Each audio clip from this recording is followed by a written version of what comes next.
Once there was a lighthouse keeper called Mr. Grinling. At night time he lived in a small white cottage perched high on the cliffs.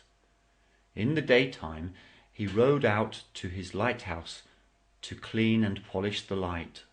Mr. Grinling was a most industrious lighthouse keeper. Come rain or shine, he tended his light.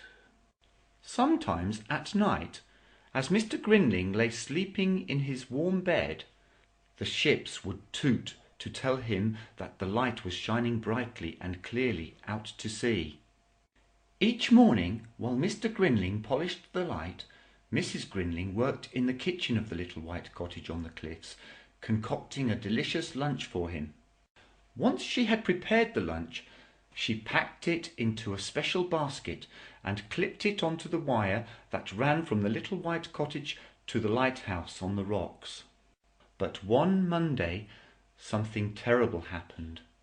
Mrs. Grinling had prepared a particularly appetizing lunch.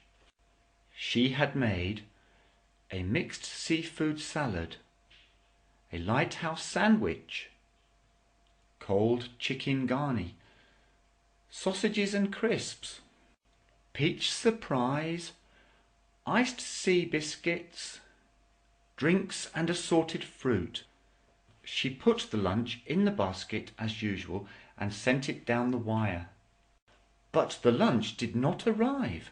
It was spotted by 3 scavenging seagulls, who set upon it and devoured it with great gusto. "Clear off, you varmints!" shouted Mr. Grinling, but the seagulls took not the slightest notice. "This is an excellent peach surprise, boys. She's a great cook, Fred. Scrumptious, Tom.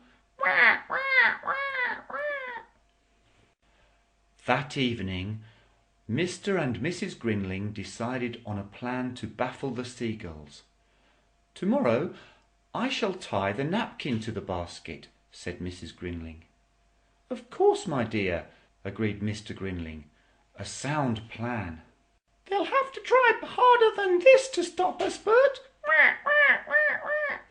On Tuesday evening, Mr. and Mrs. Grinling racked their brains for another plan.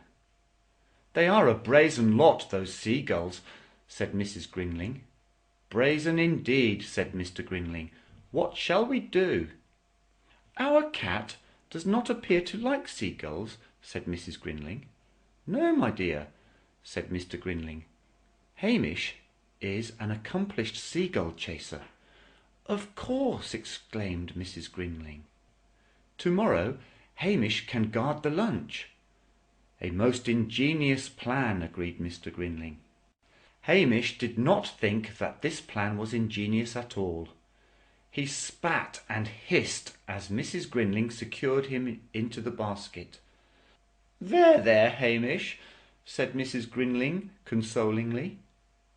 "I'll have a tasty piece of herring waiting for you when you arrive home." Sadly, flying did not agree with Hamish. His fur stood on end when the basket swayed. His whiskers drooped when he peered down at the wet blue sea, and he felt much too sick even to notice the seagulls, let alone scare them away from the lunch. "Pretty pussy, like a piece of lobster mornay? This food gets better every day, Fred. Aren't you going to chase us, pussy?" "Lackaday, lackaday," said Mr. Grinling sadly. "Meow, meow," agreed Hamish pitifully. On Wednesday evening, Mr. and Mrs. Grinling racked their brains again for a new plan. "What shall we do?" said Mr. Grinling. Mrs. Grinling looked thoughtful. "I have it," she exclaimed. "Just the mixture for hungry seagulls." "Indeed, my dear," said Mr. Grinling. "What have you in mind?" "Wait and see," said Mrs. Grinling. "Just wait and see." "Mustard sandwiches," chuckled Mr. Grinling. "A truly superb plan, my dear, truly superb." On Thursday morning, Mrs. Grinling carefully packed the mustard sandwiches and sent them off down the wire to the expectant seagulls. Yuck! Ugh! Ah! On Friday, Mrs. Grinling repeated the mustard mixture. "All right, boys, let's go and have our lunch elsewhere." "It's the same as yesterday's lunch, Fred." So, on Saturday, up in the little white cottage on the cliffs, a jubilant Mrs. Grinling put away the mustard pot before she prepared a scrumptious lunch for Mr. Grinling. While he waited for his lunch down in the lighthouse on the rocks, Mr. Grinling sang snatches of old sea shanties as he surveyed the coastline through his telescope. And this is what he saw. "No mustard in this lot, Tom. We'll fly back here again for lunch again tomorrow, boys. This is a delicious chocolate eclair, Fred." "Ah, well, such is life," mused Mr. Grinling, as he sat down to enjoy a leisurely lunch in the warm sunshine.